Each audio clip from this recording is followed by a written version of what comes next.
보리 출판사를 윤구병 선생님이 운영하고 계시고요. 뒤에 좋은 책들 이렇게 있으니까요. 혹시 가다가 손자 책이라도 하나 필요하시면 이렇게 사가시면 좋을 것 같습니다. 윤구병 선생님 소개해드리겠습니다. 안녕하세요. 윤구병입니다. 이렇게 제가 머리를 빡빡 깎고 있으니까 절집에 들어간 걸로 생각하는 사람들도 꽤 있는데요. 그거는 아니고요. 저도 한때 학교에서 학생들을 가르친 사람인데 학생들한테 이 세상에 정답은 하나밖에 없다고 계속 가르쳤거든요. 그래가지고 이 단원고 학생들도 어른들이 시키는 대로 하면은 정답을 맞추는 줄 알고 그 자리에 가만히 있으라고 그러니까 그게 정답이겠거니 하고 가만히 있다가 많은 사람이 죽었는데, 그 부모님들은 죽은 자식을 가슴에 묻는다고 그러잖아요. 그래서 평생 동안 실제로는 가슴앓이를 하는데 잘 못 가르쳐온, 선생질을 하면서 잘 못 가르쳐온 사람으로서 3년 동안은 3년상은 치러야겠다고 생각을 하고 평목하에 뒤늦게 가가지고 머리 깎고 그 다음에 한 달에 한 번씩 이렇게 깎고 있습니다. 그 스님으로 오해는 말아주시기 바랍니다. 예.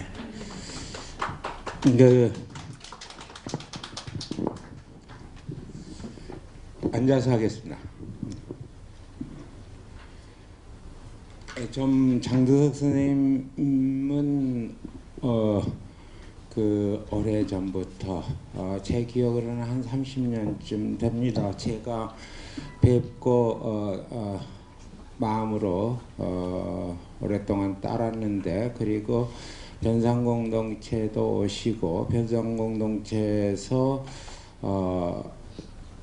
살러 온 사람들 가운데서 조금 선생님께 보내서 조금 이 상태를 좀 좋게 해야겠다 하는 사람은 보내가지고 선생님께 부탁드려가지고 치료를 받게 한 인연도 있고 그렇습니다. 근데 정작 저는 장 선생님께 한 번도 가서 치료를 받지는 않았습니다. 왜냐면 변산에 가니까 20년 동안 별로 병원 갈 일이 없더라고요. 치과만 한두 번 다니고 그리고 아직까지는 건강하게 지내는 셈입니다. 제가 이제 좀 아파야 장두석 선생님을 자주 뵐 수도 있을 텐데 아프지 않아서 죄송합니다.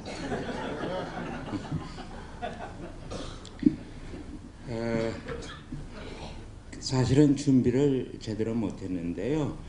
이제 생명살림 공동체라고 그러니까 이거 어마어마하게 여겨지더라고요. 생명이라는 건 저절로 살아있는 건데 이걸 다시 살려야 한다.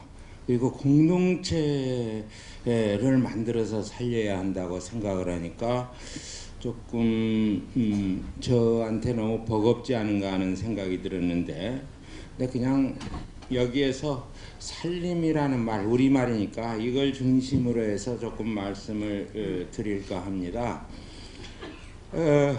살림에는 여러 가지 모습이 있지만은 작게 보면은 우리 몸 살림이 있고 또 마음 살림이 있죠. 이게 살림은 살게 한다는 뜻 아닙니까? 몸도 살리고 마음도 살리고 기도 살리고 이러는 게 이제 우리한테 중요한 일이 되겠는데, 몸이 죽어가는 것은 두 가지죠. 우리가 어떤 때 나쁘다고 그러고 어떤 때 좋다고 하느냐 하면은 이렇습니다. 없을 것이 있으면 나쁩니다. 우리 몸에 병 없을 것이죠. 있으면 나쁘죠. 그리고 또 있을 것이 없으면 나쁩니다. 배가 고픈데 먹을 것 없으면 나쁘죠. 이렇게 실제로 그런데 몸 살리고 마음 살리는 이 일은 우선 없을 것이 있으면은 없애고, 그러니까 우리가 대체로 병을 알이라고 옛날에는 했죠. 가슴알이, 배알이, 생선알이 해가지고 알이라고 했는데 이 저희가 우리를 앓게 하는 것은 없어야 하는 것이고 없을 것인데 있으면은 없어야 합니다. 그러면 좋은 거죠. 그리고 또 있을 것이 없다.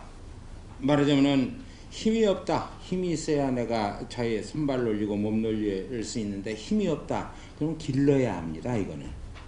그래서 없을 것이 있거나 있을 것이 없으면 나쁜 건데 이거를 좋은 몸이나 마음이나 좋은 상태로 바꾸기 위해서는 없을 것을 없애고 있을 것을 있게 하면 됩니다. 근데 다 이 말은 5살 제비도 알아들을 수 있는 말이고 시골 까막눈인 어르신들도 알아들을 수 있는 말이라고 저는 봅니다.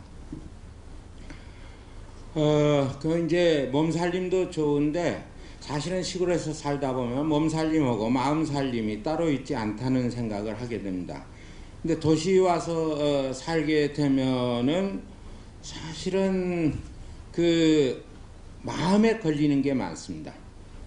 그래서 이제 마음에 걸림돌이 있으니까 그거 없애야 한다. 혹은 또 아쉬움이 여러 가지 많은 것들이 여기저기 널려 있는데 내 호주머니는 비어 있어서 이 얻을 게 별로 없다. 그러면 아쉬움이 남아가지고 이렇게 해서 마음의 병이 시골에서 살 때보다도 훨씬 걸리기 쉬운데 이거 저희 그래서 도시에서 살면 몸에 이 몸이 아픈 것보다도 마음이 아픈 것이 더 크다. 근데 이 마음 아픈 것은 전부 사람과 사람 사이에서 생기는 일이 많다. 이렇게 생각을 해서 어쨌든 작게는 우리는 몸도 살리고 마음도 살리는 것이 가장 살림의 기본이 된다. 바탕이 된다. 이렇게 생각을 하고 크게는 이제 나라 살림이죠. 이 나라 살림은 경제, 정치, 문화, 교육 이런 것들이 전부 아울러서 나라 살림을 이루는데 지금 나라 살림꼴을 보면은 크게 걱정이죠. 우선 먹을 것. 우리가 주곡 자급률이 20% 안팎입니다. 잡곡 자급률은 5% 안팎이고 밀 자급률은 10년 걸려도 썩지 않은 미국 밀이 우리를 먹여 살려서 지금까지 밀가루 걱정이 없다고 그러지만은 0.02% 자급률은 이렇게 해가지고 외국에다가 먹을 것 기대고 있는데 이 자주 독립국가 어림없습니다. 식량 자급이 없이 어떻게 자주국방이 있을 수 있고 실제로는 독립을 주장할 수 있습니까? 니네 굶을래? 우리말 들으려면은 자기 자신은 일주일도 굶고 독하게 마음먹으면 몇 달 굶을 수 있습니다. 그렇지만 처자식 있고 노인네들까지 어르신들까지 굶길 수 없으니까 무릎 꿇을 수밖에 없습니다. 식량을 무기로 삼는 사람들한테. 그러면 이제 살림 거덜나는 거죠. 그러니까 먹을 것, 입을 것, 잠자리에 대해서 말하면 스스로 제 앞가림을 하지 못하면은 그 민족 제대로 사는 민족 아닙니다. 살림 제대로 하는 민족 아닙니다. 근데 우리가 지금 그 꼴이 되고 있고 점점 이 경향은 심화되고 있어서 걱정입니다. 우리 살림, 기초 살림을 보게 되면은 우리나라는 세상에서 가장 넉넉한 나라 가운데 하나입니다. 물질 자원으로 보면은 가난한 나라지만은 생명 자원으로 측면에서 보면은 우리나라 같이 넉넉한 나라가 없다고 저는 봅니다. 삼면이 바다고 그리고 서해는 많의 형태로 돼 있어 가지고 물이 잔잔해 가지고 많은 물고기들이 알을 낳으러 몰려듭니다. 게다가 산지가 70%죠. 산림 자원만 제대로 이용을 하게 되면은 그것만으로도 우리는 넉넉하게 살 수 있습니다. 게다가 전통적으로 오랫동안 자급농을 해왔기 때문에 실제로 나라에서 정책만 제대로 세우고 살림을 제대로 해나가면은 우리나라 사람들 넉넉히 살 수 있습니다. 게다가 지금 저희 남북이 말하자면 짐승 같은 강대국들 다 짐승들입니다. 일본이나 미국이나 러시아나 중국이나 딱 같습니다. 전부 위에 올라간 놈들은 전부 전쟁광들입니다. 이 전쟁광들이 이 나라에서 전쟁을 일으키는 것을 멈추게 하고 지금 비무장지대에서 박근혜 대통령은 거기에서 남녘과 북녘 젊은 사람들이 공동체를 이루고 살면 좋겠다고 그러죠. 그리고 통일은 대박이라고 그런데 저 그 말에 박수 칩니다. 여러분들도 박수 좀 한번 쳐주세요. 예. 그런데 사실은 더 한 걸음 더 나가가지고 한반도 전체가 비무장지대화 돼야겠지요.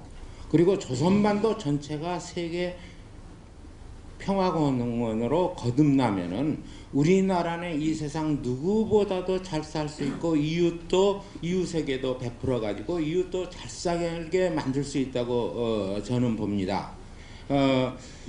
이렇게 나라 살림, 몸 살림과 나라 살림은 함께 가야 하는데 우리 기초 살림은 산 살림과 들 살림과 바다 살림, 개펄까지 포함한 이것이다. 그래서 이 한 살림을 제대로 하려면은 그 눈을 어디에다 둬야 하느냐 하면은 결국은 평화통일 되는 쪽으로 우리의 눈길을 돌려야 하고 그렇게 해서 이 통일된 나라를 오래오래 지키려면은 영세 중립을 해야 한다. 스위스 모델도 있고 오스트리아 모델도 있고 코스타리카 모델도 있는데 어쨌든 잘 살펴가지고 남녘이 저희 이 영세 중립 평화 통일을 할 수 있는 힘들을 길러야 한다. 울타리가 될 사람들 세력들을 우리 주변에 모여야 우리나라 살림이 제대로 된다는 생각을 하고요. 근데 이제 그 생명 살림에서 가장 중요한 것은 먼저 있는 것을 제대로 봐야죠. 어떤 것이 있고 어떤 것이 없다는 것을 제대로 봐야 합니다. 우리가 참 살림을 해야 하는데 그러려면은 참된 판단이 뭔가, 거짓된 판단이 뭔가를 가려봐야겠죠. 우리가 어떤 때 참말이라고 그러고 어떤 때 거짓말이라고 하느냐, 이거 간단합니다. 있는 걸 있다고 그러고 없는 걸 없다고 그러는 것이 참말입니다. 있는 것을 없다고 그러거나 없는 것을 있다고 그러면 거짓말이죠. 무엇인 것을 이라고 그러고 아닌 것을 아니라고 하는 것이 참말이고, 무엇이 아닌 것을 이라고 하거나 인 것을 아니라고 그러면 거짓말입니다. 거짓된 판단에 의해서 현실을 파악할 수는 없습니다. 있는 걸 있다고 없는 걸 없다고 분명히 가려봐야 이것이 참과 거짓이 가려질 수 있습니다. 그러니까 이것은 있는 것 없는 것에 대해서 바른 정보에 기대야 그 다음에 우리가 좋은 것 나쁜 것을 가릴 수 있는데, 아까 말씀드렸지요. 있을 것이 있고 없을 것이 없는 것이 좋은 것이고, 있을 것이 없거나 없을 것이 있으면 나쁜 것이다. 그러니까 우리가 있는 걸 있다, 없는 걸 없다, 그것만 가려보는 것으로만은 부족하다. 있는 걸 그대로 받아들이자 하는 것은 특권층밖에는 없습니다. 이 없을 것이 많고 있을 것이 없는 세상에서 자기네들의 이익을 누리는 사람만이 이 체제를 그대로 두자고 말을 합니다. 근데 그렇지 않고 대부분의 사람들의 눈에 보기에는 있는 것 가운데서 없어야 할 것이 있고 없는 것 가운데서 있어야 할 것이 있습니다. 그래서 참된 정보, 자료에 의지해 가지고 좋은 세상을 열려면은 실제로 우리가 비판적인 눈 그리고 창조적인 눈을 가져야 제대로 살아남을 수 있는 길을 찾을 수 있다고 봅니다. 비판적인 눈이 왜 필요하느냐면은 삶에 걸림돌이 있는 것이 있기 때문에, 이것은 없을 것인데 없어야 하는데 왜 없을 것이고 어떻게 없어야 할 것인가 하는 것을 우리가 가려보기 위해서 비판의식이 필요합니다. 그 다음에 창조의식은 새로 만들어놔야 한다. 판 뒤집어 가지고 새로운 판을 짜야 한다 할 때는 상상력과 창조력이 필요합니다. 그래서 우리가 참살림, 좋은 살림을 위해서는 실제 말하자면은 나쁜 판단 그리고 거짓된 판단을 물리쳐야 하고, 그러려면은 말하자면은 우리가 참된 비판의식과 바른 창조의식을 가지고 있어야 한다는 생각합니다. 공동체 단위라는 것이 간단하죠. 작게는 가족에서, 그 다음에 크면 마을, 그 다음에 국가, 인류, 생명공동체로 이야기하는데, 여기서 가장 기초적이면서도 가장 큰 것이 생명공동체이죠. 저는 이 농촌의 저도 시골에서 이제 살고 저희가 이 농사를 짓고 도시도 왔다 갔다 합니다만은 계속해서 반거층이 농사꾼인데, 생명공동체를 제대로 맛보고 생명공동체가 왜 가장 작은 공동체이면서 가장 큰 공동체인가를 알기 위해서는 스스로 기초살림을 익혀야 합니다. 산살림, 들살림, 바다살림을 익힐 수 있어야 합니다. 모두가 그렇게 익힐 수는 없지만 적어도 1년에 몇 주, 몇 달, 며칠이라도 산과 바다와 들이 있는 곳에서 같이 농민과 어민과 산촌에 사는 사람들과 땀 흘려서 일할 수 있으면은 실제로 이게 왜 가장 기초가 되는 작은 살림이면서도 가장 큰 살림일 수 있는지를 알 수 있을 겁니다. 제 시간이 다 돼서 여기서 끝마치겠습니다. 고맙습니다.